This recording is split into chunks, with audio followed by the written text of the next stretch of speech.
buenas noches, amigos, y bienvenidos a esta nueva edición de Enfoque. Periódicamente salen a la opinión pública y a la opinión publicada diferentes polémicas. Muchas de ellas tiene como protagonista directo o indirecto a la Iglesia Católica. Desde prácticamente julio-agosto de este año, prácticamente al mes y medio de la toma de posesión del actual presidente del Gobierno, Pedro Sánchez, se habla de las inmatriculaciones y se pone en el punto de mira a la Iglesia Católica. Hoy en Enfoque vamos a intentar aclarar cuestiones desde el punto de vista del derecho, de la historia y, por qué no decirlo, del sentido común. Vamos con nuestro vídeo. Las inmatriculaciones realizadas por la Iglesia son periódicamente asunto de actualidad, siempre con un rasgo negativo y prejuicioso contra la Iglesia Católica.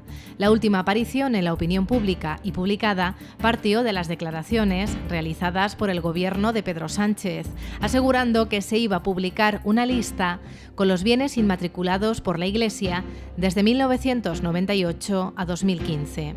La respuesta del actual gobierno partía de una pregunta parlamentaria realizada por el diputado socialista por Córdoba, Antonio Hurtado. Para entender esta polémica sobre las inmatriculaciones, expertos como Luis Javier Arrieta, profesor de la Facultad de Derecho de la Universidad de Navarra, nos retrotraen hasta 1861, año en el que se pone en marcha el registro de la propiedad.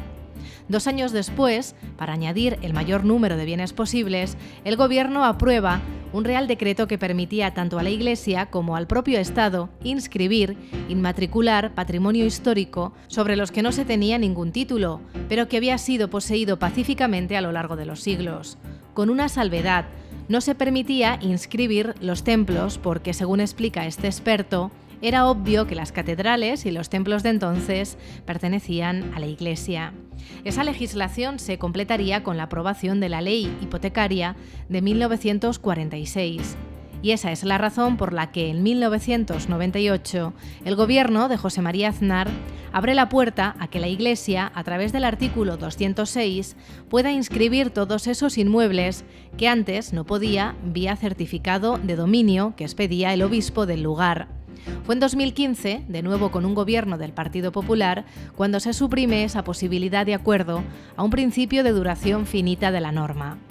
No existe una cifra oficial de los bienes inmatriculados a partir de la norma del gobierno de Aznar, y aunque puedan existir errores, tal y como reconoce el profesor Arrieta, se atreve a aventurar que estos no superan el 2% y recuerda el principio: la parte no vicia la norma general.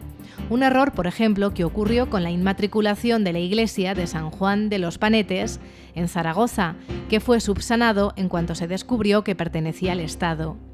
Sin duda existen casos que concentran la atención mediática, como la Mezquita Catedral de Córdoba, la Catedral de Sevilla, con el Patio de los Naranjos y la Giralda, o la Catedral del Salvador en Zaragoza. Refiriéndose a los dos primeros, esta misma semana se conocía una carta abierta firmada por el arzobispo de Sevilla, Monseñor Juan José Asenjo, que fue titular también de la diócesis de Córdoba, donde recordaba que la Iglesia no ha sustraído nada a nadie, ni se ha apropiado de algo que no fuera nuestro, es decir, del pueblo de Dios. Hemos inmatriculado en los registros de la propiedad los bienes que siempre han sido de la Iglesia, bienes que ella creó, que ha conservado y cuidado con diligencia y que pone a disposición de todos, creyentes y no creyentes, en primer término, para el culto y la evangelización, su genuina razón de ser y también para la difusión cultural de nuestro patrimonio. Ante la polémica, algunas voces han alertado contra una desamortización encubierta que igualaría el desastre que para la Iglesia Católica y también para todo el país supuso la impulsada en 1836 por Mendizábal, en la que desapareció un importante patrimonio artístico y religioso, patrimonio del que nunca más se supo.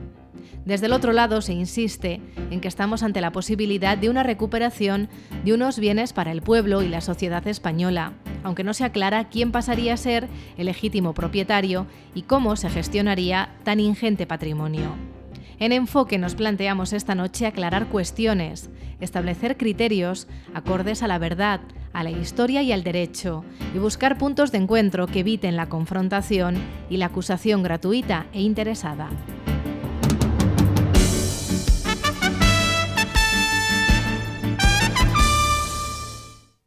Bueno, pues estamos ya de vuelta. Hemos hecho un recorrido por el patrimonio, por una parte del patrimonio religioso y artístico español de muchas ciudades. Hemos visto Sevilla, mucho Toledo, Talavera de la Reina. Y yo creo que en algunas de las imágenes nos pueden incluso servir como ejemplo de lo que hoy vamos a hablar aquí en Enfoque. Vamos a presentar en primer lugar a nuestros invitados. Don Anastasio Gómez Hidalgo, ecónomo diocesano, buenas noches. Buenas noches, Ana. Muchísimas gracias por estar aquí. Don Francisco César García Magán, provicario general de la diócesis, buenas noches. Buenas noches, Ana, de nuevo un placer. Y dedicamos un poquito más de tiempo a la presentación a don Luis Javier Arrieta, profesor de la Facultad de Derecho de la Universidad de Navarra, buenas noches. Muchas gracias, Ana. Muchísimas gracias por haber tenido este huequecito. A vosotros por invitarme. Ha participado usted en la clausura del curso de experto de Derecho que organiza el Arzobispado de Toledo, ¿no es así? ¿Le parece una buena iniciativa? Parece una iniciativa importante que exige compatibilizar formaciones muy diversas entre sí para poder ofrecer un servicio de calidad a las personas y, por tanto, me parece una idea muy interesante. Bueno, me han dicho que estuvo muy bien su conferencia, con lo cual seguro que le volveremos a ver por aquí, por Toledo. Bueno, estamos ante, yo lo decía en la presentación, es un tema que periódicamente sale a la luz, como el famoso concordato, del que otras veces hemos hablado aquí, y que excita, por decirlo de alguna manera, un poquito a la masa, ¿no? Cuando se dice que la Iglesia Católica es propietaria de determinados bienes, de determinadas iglesias, pues hay un sentimiento generalizado por una parte de la sociedad española que dice que no, que la Iglesia es nuestra y la Iglesia es de todo. Pero cuando hablamos de las inmatriculaciones, estamos ante un conflicto religioso, ideológico, histórico o de derecho. Anastasio. La Iglesia no quiere nada que no sea suyo. Por lo tanto, es un conflicto mediático. ¿Ni siquiera político? En mi opinión, no. A la gente le interesan muchas cosas, pero una inmatriculación, ¿de verdad creemos que a la opinión pública en general le interesa la palabra inmatriculación? Palabras un poquito ya rebuscada. Entonces estamos hablando de una conflictividad de medios o una conflictividad que se ha querido llevar a los medios. Bueno, yo coincido más con la segunda opción. No creo que los medios generen una polémica per se. No, absolutamente no, pero que se ha querido llevar a los medios, porque desde mi punto de vista el conflicto jurídico en lo que son las inmatriculaciones no existe. Y se ha querido quizá utilizar un edificio emblemático, único en el mundo, como es la Catedral Mezquita de Córdoba, para focalizar este tema. Pero bueno, es algo que, bajo mi punto de vista y con razonamientos que la propia Iglesia de Córdoba está dando, para ver que es una instrumentalización y un llevar a los medios algo que es mucho más profundo. Pero realmente yo creo que es algo que se lleva a los medios y además es algo que a la opinión pública, una palabra como inmatriculación, yo creo que no le preocupa nada. César, profesor Arrieta. Yo coincido con la opinión anterior. Es cierto que desde un punto de vista jurídico la solución a favor de la titularidad y la propiedad de los bienes por parte de la Iglesia Católica me parece que es una cuestión fuera de conflicto. Me parece, por tanto, que es No hay caso, que diría un jurista. No hay caso. No hay caso como regla general. Me parece que es una polémica que se ha generado y que efectivamente ha llegado a los medios de comunicación por, tal vez, no sé si llamarlo una especie de persecución o una aspiración a manejar, tal vez, los fondos económicos de las entradas de millones de personas. Antes hablábamos de la Mezquita de Córdoba y entiendo que a lo mejor resulta que se está planteando un debate para manejar unos fondos económicos que ahora mismo determinadas administraciones públicas no están manejando. O sea que podríamos hacer que es un problema económico, podríamos derivarlo. Bueno, yo lo calificaría más como una cuestión política, más que una cuestión estrictamente económica, porque al final el importe de esas entradas tampoco creo que sea una cantidad económica amplísima. Ya. César. Sí, pues yo estoy de acuerdo también que no es una cuestión jurídica. Yo creo que jurídicamente está está claro, y en el ámbito de lo que es el derecho civil español aquí hay dos especialistas, pero evidentemente esa polémica que se lleva a los medios, yo creo que tiene, como se apuntaba, una base política y evidentemente de fondo una base ideológica, Es decir, pensamos que es una novedad y antes de empezar el programa pues recordábamos lo que aconteció en el siglo XIX en España con Mendizábal y Madoz. Pero es que si retrotraemos en la historia, el Imperio Romano, cuando empiezan las persecuciones, lo primero que hace es apropiarse de ya las propiedades que tenía la Iglesia, ¿no? Como eran algunas domus ecclesiae, o sea, casas que se utilizaban como templos, etc. Y esto es siempre como un recurrente en la historia de la Iglesia y por lo tanto en la historia de la civilización, que no pocas veces, no digamos en el medievo, no digamos lo que ocurrió en Francia con los bienes de la Orden de los Templarios, es decir, que el poder civil muchas veces han fijado sus ojos en esos bienes de la Iglesia.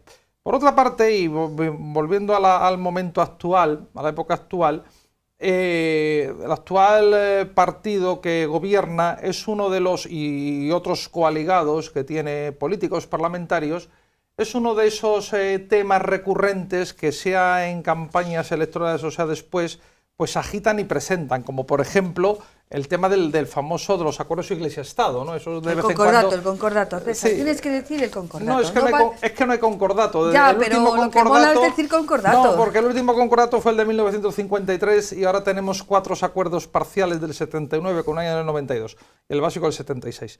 Entonces, se pone encima de la mesa como que se agita el espantapájaros, precisamente...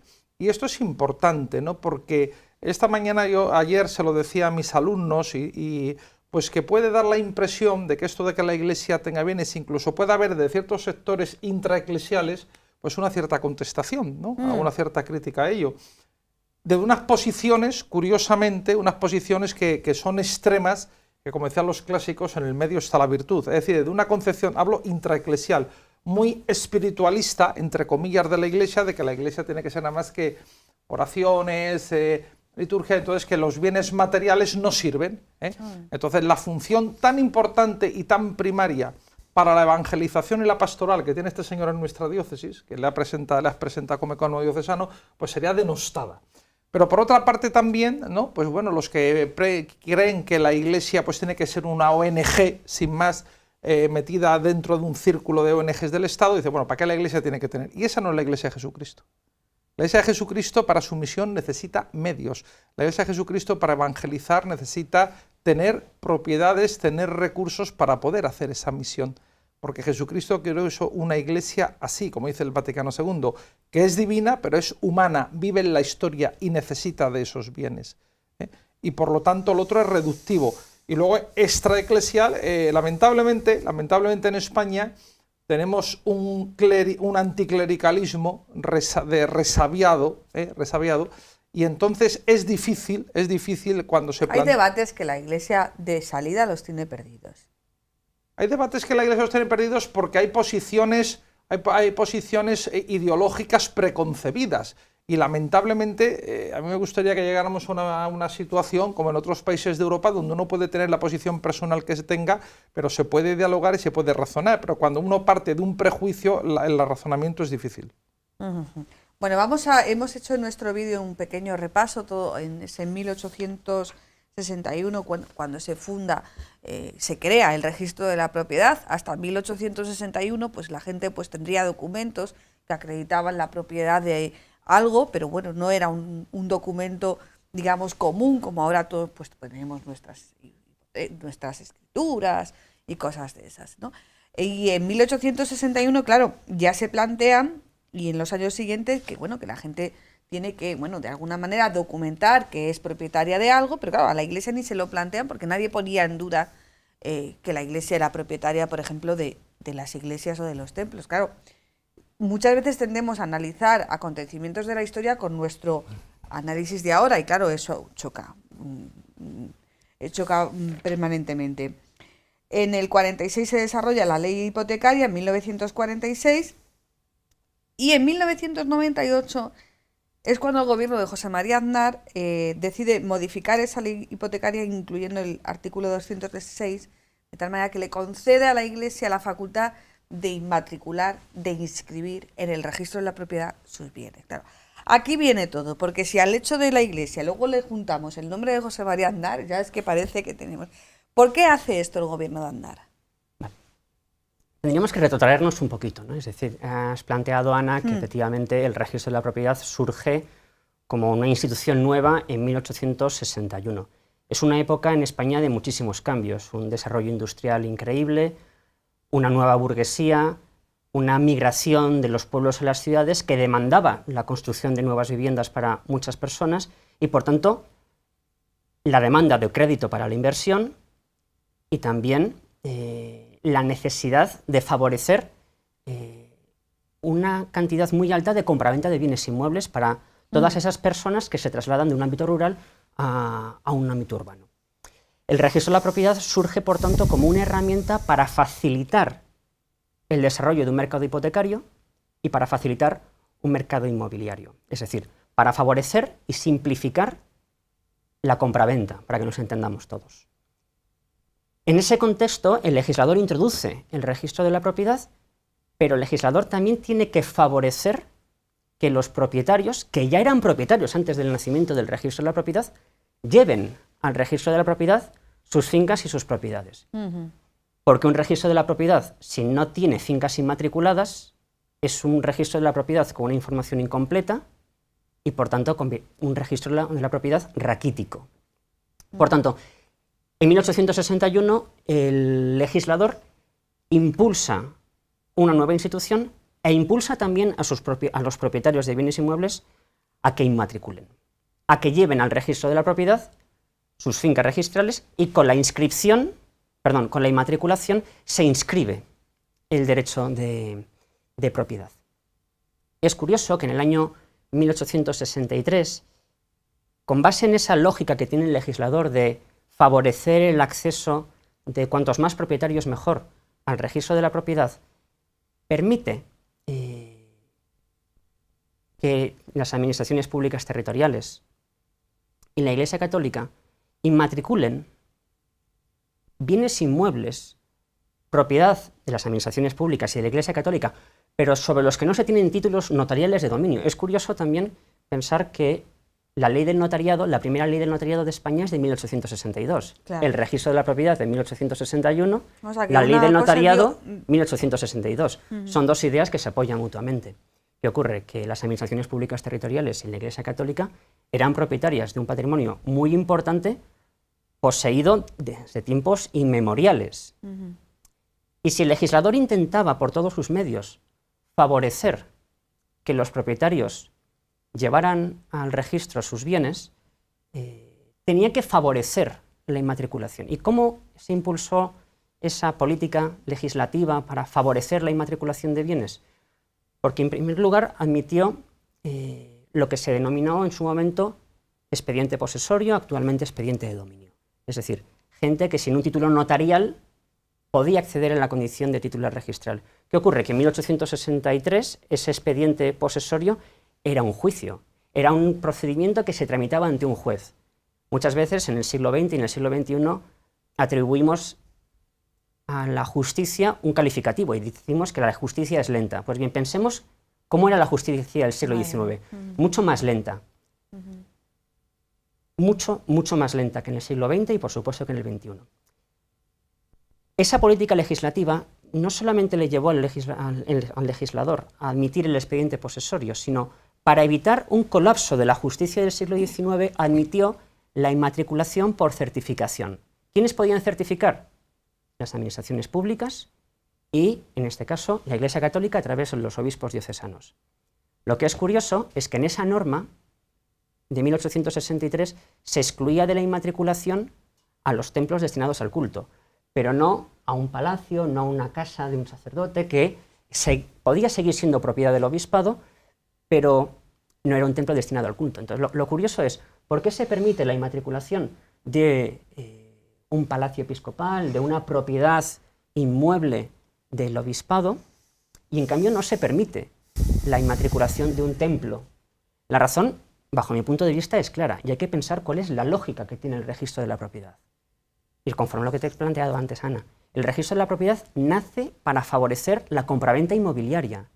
Por razones de necesidad es posible que un obispado en el siglo XIX podía vender el palacio episcopal si lo estimaba oportuno. Sí, porque en el fondo es una iglesia. Pero no es lógico que la iglesia, el obispado, venda un templo destinado al culto. Y si el registro de la propiedad estaba pensado como una herramienta, en el siglo XIX, como una herramienta para favorecer la compraventa, era lógico que se pudieran inmatricular todos los bienes inmuebles del obispado que no fueran res extra commercium, porque en el fondo un templo es un bien inmueble que está fuera del comercio, porque se entendía que la Iglesia Católica no iba a vender una catedral, por ejemplo. ¿Qué ocurre? Que damos un salto temporal. Has citado el año 1998, que es un punto clave en este asunto.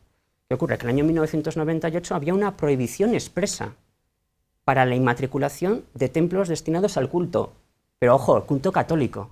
Entonces podíamos encontrarnos en 1998 con un absurdo jurídico, que es que una mezquita, que una sinagoga, que una iglesia de una confesión evangélica protestante podía inmatricularse. Pero ojo, que es que la catedral católica de cualquier ciudad de España no podía inmatricularse. Y eso obviamente generaba una desigualdad que no tenía una justificación jurídica. Entonces, ¿qué hizo José María Aznar? Eliminar esa prohibición que estaba en el ordenamiento jurídico, que excluía única y exclusivamente la inmatriculación de aquellos templos, templos de la Iglesia Católica, pero no excluía a otros. Entonces, ¿qué hizo Aznar? Igualar a todas las confesiones religiosas. Y entiendo, por tanto, que es una medida absolutamente legítima.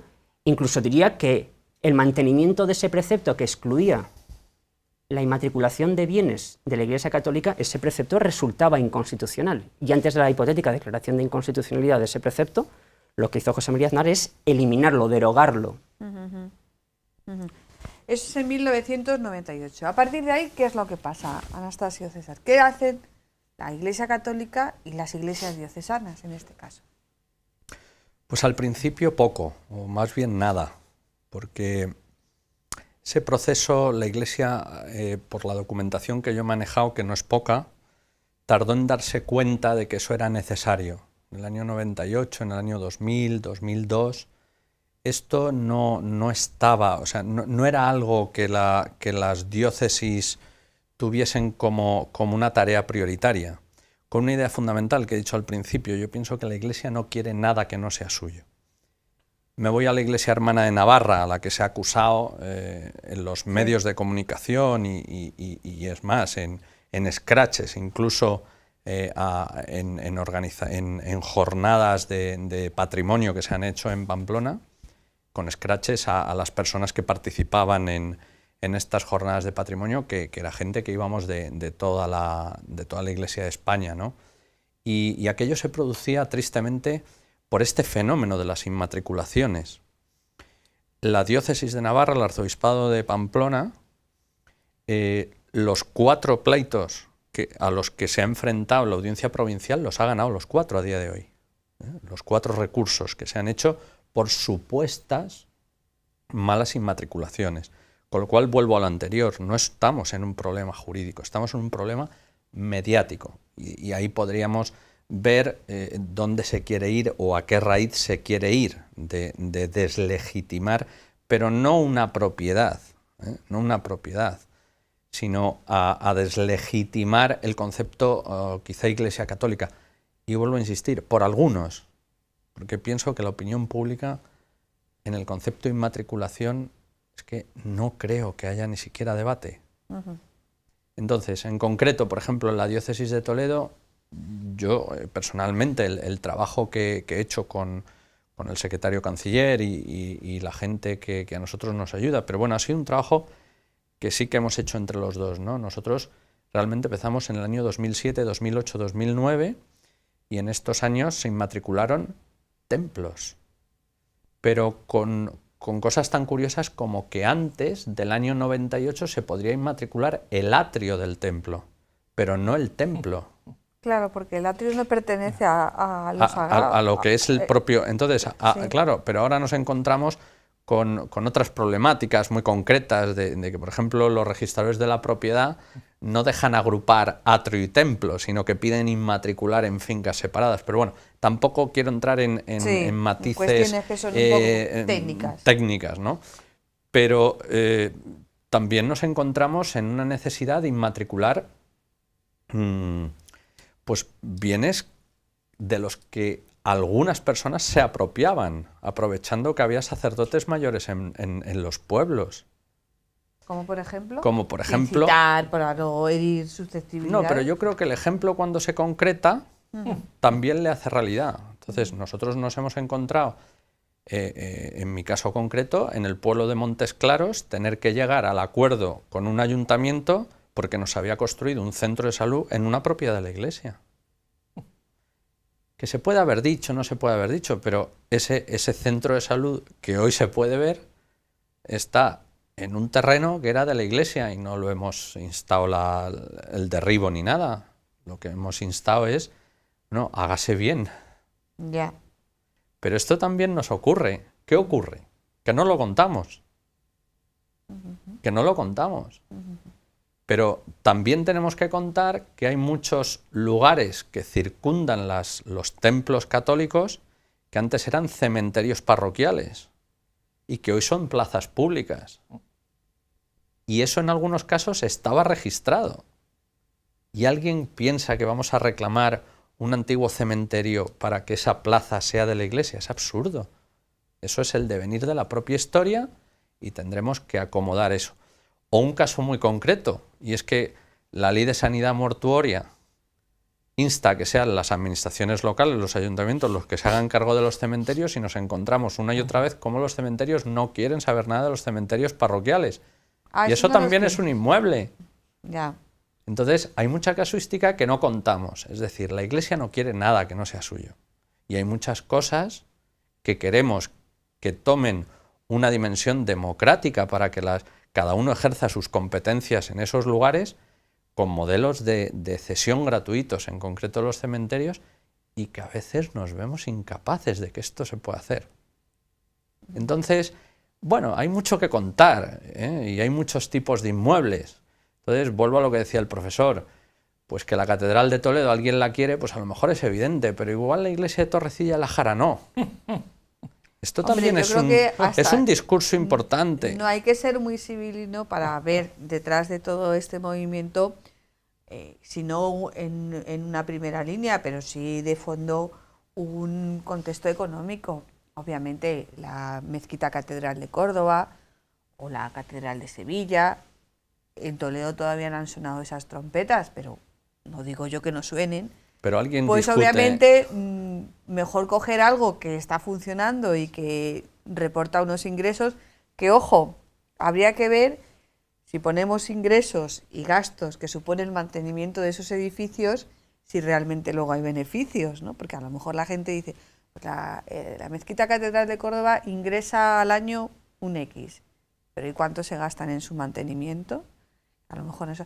Obviamente... un segundito. Hay un asunto que es que me interesa especialmente cada vez que sale Córdoba.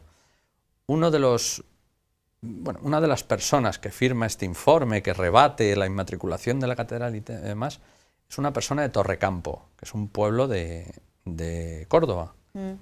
Pero ¿alguien se ha planteado si la iglesia de Torrecampo es de la iglesia o no? ¿Por qué esa iglesia nadie se lo plantea? ¿Por qué nadie se plantea si esa inmatriculación está bien o mal hecha? ¿Por qué en ese informe no se habla? Y sí de la Mezquita Catedral. Pues es evidente que no es un problema jurídico de lo que estamos hablando. Ni es llevar a los medios de comunicación, es intentar llevar conceptos jurídicos al extremo, retorcer el mensaje para dar un mensaje que a mi modo de ver no solo está mal planteado, sino que hay una voluntad de confundir aposta a la gente. ¿Cuál es el marco jurídico en otros, vamos a tirar de la experiencia de César, en otros países de nuestro entorno? Ahora que hablaba al principio. Sí, bueno, pues depende. Bueno, allí donde a la Iglesia le queda algo que no hayan arrasado. Sí, claro, por ejemplo, depende. Estoy acordándome de Francia. Eso, como en otros temas, hay un problema, como en otros temas que a veces lo hemos comentado por otras cosas aquí con el Economio Diocesano, de relación entre ordenamientos, ¿no? Entre ordenamientos, porque claro, para el punto de vista de la Iglesia, pues es muy claro, como decía, dice el Código de Derecho Canónico, que la Iglesia tiene un derecho nativo e independiente de toda potestad civil para adquirir, administrar, tener, enajenar, etcétera, los bienes, tanto muebles como inmuebles, el concepto de bienes temporales que necesita para su misión, dice el Canon 1254. Pero resulta que depende, digo, en los ordenamientos de cada país qué reconocimiento se le da, a la posición jurídica de la Iglesia Católica, ¿no? Porque, por ejemplo, en Italia pues hay una situación parecida a la nuestra, donde se reconoce también por los acuerdos Iglesia-Estado la personalidad jurídica a la Iglesia Católica y, por lo tanto, a los entes que dependen de ella, entiéndase diócesis, parroquias, etcétera. Pero, por ejemplo, en Francia, pues a la Iglesia entra en la ley común de asociaciones. Entonces, de hecho, hay que hacer allí una solución, que es que cada parroquia, cada diócesis tienen por lo que se llama un poco la asociación de la parroquia, la asociación de la diócesis, que se tiene que atener a esa norma general de asociaciones. No digamos nada, lo mismo pasaba, por ejemplo, en México, donde la Iglesia no tenía esa personalidad jurídica civil, estaban los patronatos, que eran los que donde había laicos que tenían que regir los bienes eclesiásticos, ¿no? Pero ahí, como antes el profesor, yo creo que ha apuntado una cosa muy interesante, ahora también ha salido, ¿no? Que es ese principio fundamental de toda sociedad democrática de la igualdad jurídica ante la ley. Y evidentemente, si se habla del problema de las inmatriculaciones, como de otros problemas, por ejemplo, el famoso tema también que está en los medios de comunicación, de si la Iglesia tiene que pagar el IBI o no tiene que pagar el IBI. Y resulta que se habla de la Iglesia Católica. Claro. Pero en este caso, oiga, y los otros, claro, porque si estamos en un Estado que lo estamos, desde el punto de vista constitucional, aconfesional, eso significa que todas las confesiones son iguales jurídicamente ante la ley y ante el Estado. Pero entonces resulta que desde ese planteamiento que usted me está haciendo, de algunos grupos parlamentarios, yo no sé, también el gobierno va a caer en ello, usted está discriminando a la Iglesia Católica frente a otras confesiones. Judíos, musulmanes, evangélicos, budistas, quien sea. En este tema, como en el tema del IBI, nada más que se habla y se oye hablar y se pone encima de la mesa que si la Iglesia Católica tiene que pagar y no pagar. Oiga, ¿y los otros? Pues si nosotros vamos a pagar el IBI por la catedral, pues que la mezquita de la M30 también tendrá que pagar el IBI, ¿no? Y que dice la mezquita de la M30, pues dice cualquier otra.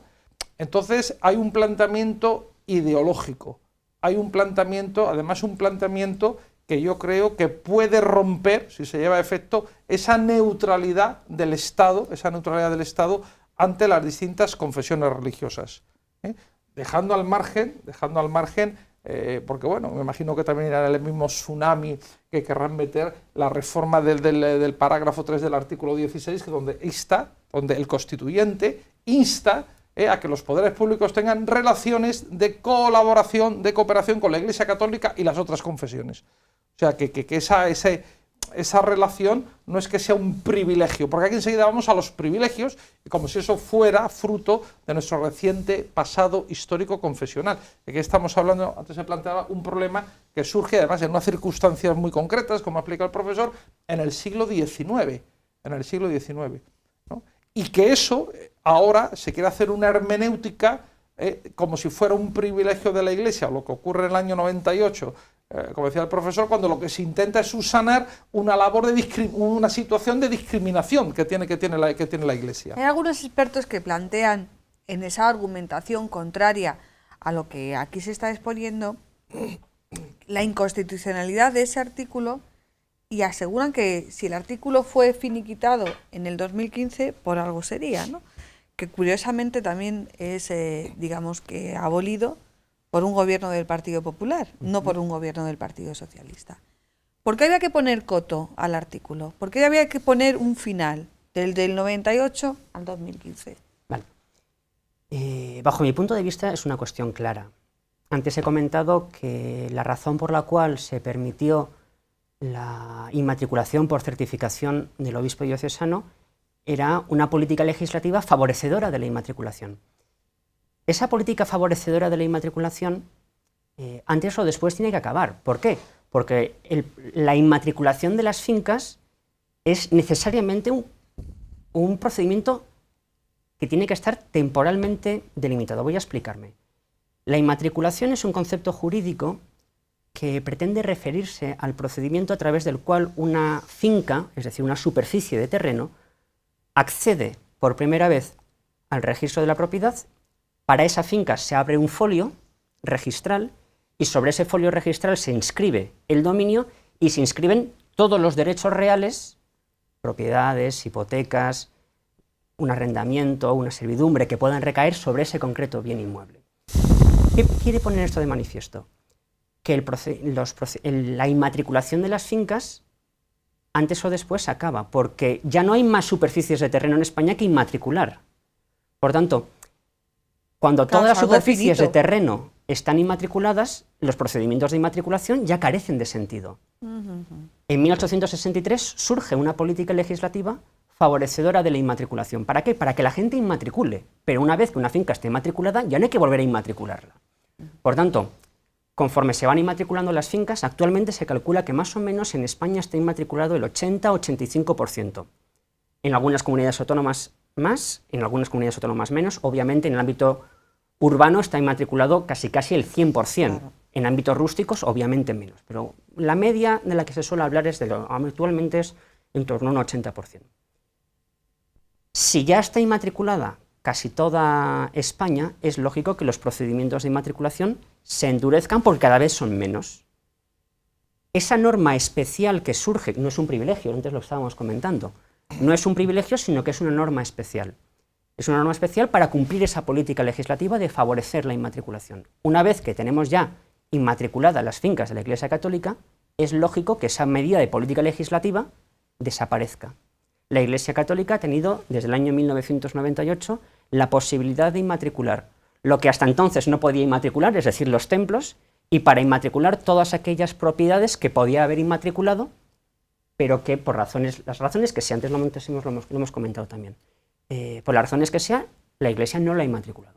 La Iglesia, insisto, desde el año 1998 ha tenido tiempo más que suficiente para inmatricular sus bienes a través de ese procedimiento especial de la certificación diocesana. Por tanto, es lógico que una vez que se cumple la misión para la que se crea un procedimiento, el procedimiento desaparezca. Y por eso entiendo que ya no se puede inmatricular. ¿La Iglesia ahora mismo no puede inmatricular nada? Por supuesto que puede inmatricular. Ahora bien, no puede inmatricular a través de ese procedimiento especial. Es más, en algunos casos, yo conozco supuestos de 3 diócesis, una es Vitoria, Granada y el Obispado de Terrassa, que una vez que fue derogada esa norma en el año 2015, o se eliminó a la Iglesia Católica del artículo 206 de la ley hipotecaria, intentaron inmatricular conforme al procedimiento de la certificación del diocesano. El registrador de la propiedad en esos 3 casos no tenía otra posibilidad sino aplicar el derecho vigente, porque solicitaron la inmatriculación en los años de 2016 y 2017. ¿Qué dijo el registrador? Mire, señores, ustedes no pueden inmatricular por esta vía porque este procedimiento concluyó en noviembre del año 2015. Ahora bien, sí pueden ir a un expediente de dominio, que además ya no es un procedimiento que se tramita ante juzgados. Recuerden lo que he planteado antes de evitar el colapso y el ralentecimiento de la justicia. Ahora el expediente de dominio ya no lo llevan los jueces, lo llevan notarios y registradores. Por tanto, la Iglesia Católica, para todos esos bienes, en principio pocos, que no están inmatriculados, puede acceder a la condición de titular registral a través de un procedimiento notarial registral, que es el nuevo expediente de dominio. Pero vamos a ver, estamos hablando de estos procesos de inmatriculación o el ejercicio de un expediente. Esto no es llegar allí al notario y decir, oiga, que esto es mío. O sea, esto hay que probarlo. Bueno, en el caso, no lo quería yo centrar todo en el caso de Córdoba, porque sí que es verdad que es el más mediático, pero para eso estamos en la diócesis de Toledo. Hay que tirar de archivos, hay que tirar de documentación. O sea, esto no es tan sencillo. Anastasia. La diócesis de Toledo, sus instituciones, parroquias, catedral, seminario, fundaciones canónicas diocesanas, vamos a decir, tienen, no en propiedad, pero digamos que tienen algún derecho sobre 2.126 inmuebles o mejor dicho, sobre 2.126 fincas registrales. Sí, porque en una finca puede haber varios inmuebles. Sí, nos meteríamos en, pero vamos a poner 2.100 para hablar de números redondos. La Archidiócesis de Toledo, que recuerdo son 3 provincias y 13 registros de la propiedad, es Toledo, parte de Cáceres y parte de Badajoz. Nosotros tenemos, una vez que la norma en el 2015 desaparece, nos quedan por inmatricular aproximadamente 350 inmuebles, más o menos. ¿A qué es debido? Bueno, pues nos meteríamos otra vez en la casuística, pero muchos han sido debidos a que había templos parroquiales que no hemos podido inmatricular porque hay una parte que es el atrio, que bueno, pues luego al ir al registro de la propiedad nos piden agrupar antes de registrar. Bueno, una serie de condicionantes y de procedimientos jurídicos complejos que nos han abocado a ir a los notarios. Como decía el profesor, hacer expedientes de dominio, primero, costosos por la elaboración, porque hay que, digamos, meter muchos papeles en la notaría, para que todo el mundo me entienda. Una labor de archivo importante. Bueno, la labor de archivo nosotros la tenemos muy sencilla, porque como no están inmatriculados, tampoco hay tanto archivo. Es decir, nosotros no tenemos un lugar, sino que... No, pero me imagino consultas en el Archivo Histórico Provincial, en el Catastro, me refería a eso. Es decir, sí, pero es que esos son fuentes que cualquier ciudadano tiene. Es decir, la Iglesia está acudiendo a las fuentes que cualquier ciudadano tiene, que es un archivo. Efectivamente. Entonces podemos hablar del catastro del Marqués de la Ensenada, podemos hablar de multitud de fuentes donde hemos ido a documentarnos, pero no la Iglesia Católica, sino cualquier ciudadano que, sobre todo en el patrimonio rústico de la gente de los pueblos, han tenido que acudir ahí hasta que se han hecho las concentraciones parcelarias. Entonces, nosotros dentro de esos inmuebles tenemos casas de sacerdotes para que viva el clero, templos y muchas pequeñas ermitas, o sea, nada que ver con las ermitas que hay en el sur de España, que parecen auténticas basílicas, o un poco lo que pasa en La Mancha, ¿no? En la provincia de Toledo, pero en la parte de La Mancha. Luego en el otro lado, pues las ermitas son muy pequeñas. Esas son unas fincas, o sea, cuenta como una. Pero yo creo que en todo esto hay una cosa que también es importante. Quizá yo metiéndome... Nos quedan 7 minutos. Yo sé que el tema es complicado, pero nos quedan 7 minutos. Pero yo con esto termino. Quizá metiéndome a profeta y enlazando con lo anterior. Esto es algo que se ha querido llevar a los medios, hacer una polémica mediática. Una cortina. Y yo creo que alguien está buscando poder dar el siguiente titular, y es meter una costelera el año 98 con la modificación que ha explicado muy bien el profesor, y alguien está buscando poder decir la Iglesia ha inmatriculado con la ley de Aznar 40.000 inmuebles. Y es que puede ser que sea verdad. Entonces alguien está buscando poder decir eso. ¿Por qué? Ya, pero bueno, que se diga no significa que sea mentira. O sea, los titulares normalmente son verdad. Sí, pero que ese es el titular que se está buscando. Porque ya, además... pero frente a eso hay, por ejemplo, hay información, hay labores de divulgación, o sea que también es verdad que en este caso, no me quiero yo poner en el otro lado, pero a veces pasa que frente a informaciones, incluso a saturación de informaciones, la Iglesia o da la callada por respuesta, o sí que es verdad que accede a los medios, pero no en igualdad de condiciones, también lo tengo que decir, ¿no? Entonces, por eso muchas veces es mejor explicarlo. Vuelvo a ser profeta. Están buscando dar ese titular. Bueno, pues sí, y con 22.000 parroquias es muy fácil pensar que si cada parroquia tiene un templo y cada parroquia tiene el cementerio parroquial, la casa del cura, o como pasa en mi pueblo, 3 ermitas pequeñas, enseguida una parroquia tenga 4 inmuebles inmatriculados. ¿Qué va a suponer eso? El titular. Y puede ser que sea verdad. Lo que pasa es que luego va a ser muy difícil explicar el segundo titular o el contenido de la noticia. A lo mejor lo que hay que hacer es adelantarse. Estoy de acuerdo. Vale. Es que me queda muy poco tiempo y tengo 2 o 3 preguntas. Decíamos antes, porque yo creo que es un caso no paradójico, porque además si nos están viendo desde Talavera y se pueden ofender, pero yo creo que es necesario decirlo. Por ejemplo, la Basílica del Prado no es de la Iglesia. ¿De quién es la Basílica del Prado, César? Pues la Basílica del Prado, que tiene el título de Basílica Menor, es propiedad del Ayuntamiento de Talavera, que me corrija aquí el señor ecónomo diocesano. Y por lo tanto, es un bien que está destinado a un uso sagrado, como es el uso litúrgico, porque allí está la imagen de la patrona de Talavera, la Virgen del Prado, porque ahí se celebra la Eucaristía, pero técnicamente no es un bien eclesiástico. O sea que el ayuntamiento podría un día decir, esto ya no es una basílica. Es propiedad de él. Habrá que ver el acuerdo que tenga establecido con la diócesis, ¿no? Donde hay un capellán, un rector de la basílica y hay una cesión en el uso, etcétera. Pero técnicamente no es un bien eclesiástico porque el concepto, la categoría de bien eclesiástico no viene determinada por la materialidad del bien, sino por la titularidad del mismo. Es decir,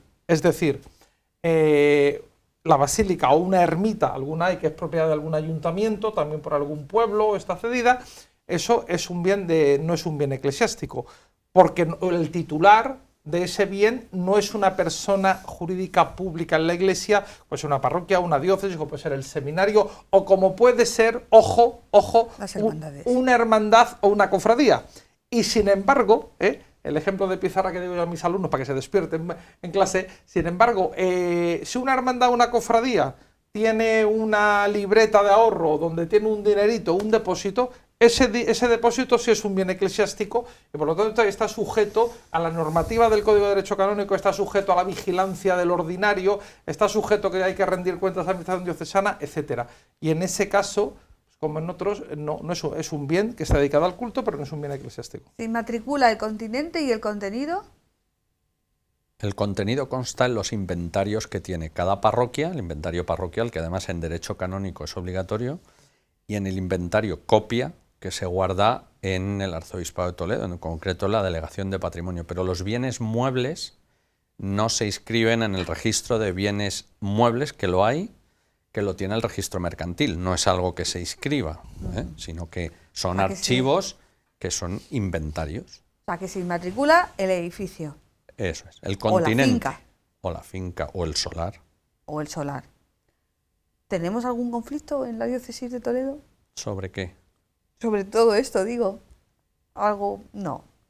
¿Conflictos? No, me imagino pues algo en los tribunales, que haya algo... Pues tenemos conflictos con colindantes, tenemos conflictos que se comen parte del solar que la parroquia tiene el vecino de al lado y hay que decirle por dónde va su sitio y por dónde va el nuestro.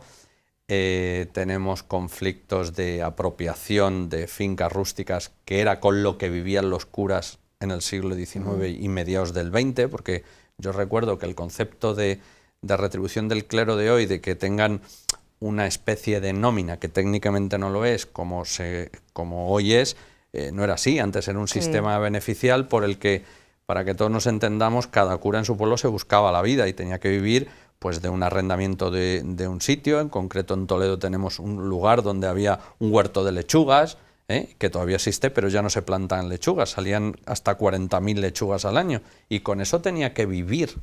Entonces, bueno, pues todo eso ha cambiado, pero todo es producto de la historia, no lo podemos borrar de un plumazo. Bueno, un minuto, yo sé que esto va a ser muy difícil. 1 minuto para 3. Profesor, hemos quedado que no hay caso, que diría un jurista. No hay caso. No hay caso. En determinadas excepciones pues puede llegar algo a los tribunales. De hecho, se han corregido errores que ha habido a la hora de inmatricular. ¿Cuál es el objetivo, el recorrido de este tipo de campañas? Muy buena pregunta. Por eso es la última. Sinceramente, yo creo que se une de un modo u otro a algún otro tipo de campaña, más bien de corte ideológico y político, frente a la Iglesia Católica. No hay caso bajo ningún punto de vista. La Iglesia Católica ha hecho uso de una facultad como cualquier otro propietario, es decir, no ha hecho nada que nosotros a título particular no hayamos hecho cuando hemos comprado nuestra casa, hemos pedido nuestra hipoteca y hemos inmatriculado nuestra finca, es decir, ha hecho uso de una facultad legalmente reconocida y por tanto entiendo que es una falta de comunicación tal vez por parte de la Iglesia que estamos intentando mitigar con programas como este, intentando explicar en qué consiste la inmatriculación y qué se ha hecho y qué no se ha hecho, y por tanto entiendo que antes o después esta cuestión desaparecerá sola. Anastasio, César. La Iglesia de Toledo no quiere nada que no sea suyo y que no sirva para la misión fundamental de la Iglesia, que son los 7 sacramentos. César.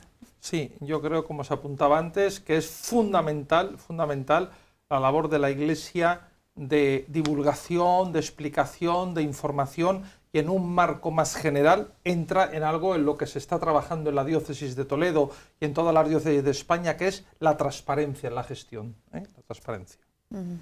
Bueno, pues muchísimas gracias a los tres. No hay caso, pero hay ruido. Hay ruido. Por esa atención tenida con los medios diocesanos. Somos también medios diocesanos. Profesor Luis Javier Arrieta, no tengo que decirle que está usted en su casa y está invitado para cuando quiera venir otra vez a hablar de este asunto, de otros. Muchísimas gracias. Y César, Anastasio, muchísimas gracias una vez más. A ti. A vosotros. Nosotros volvemos la semana que viene. Buenas noches.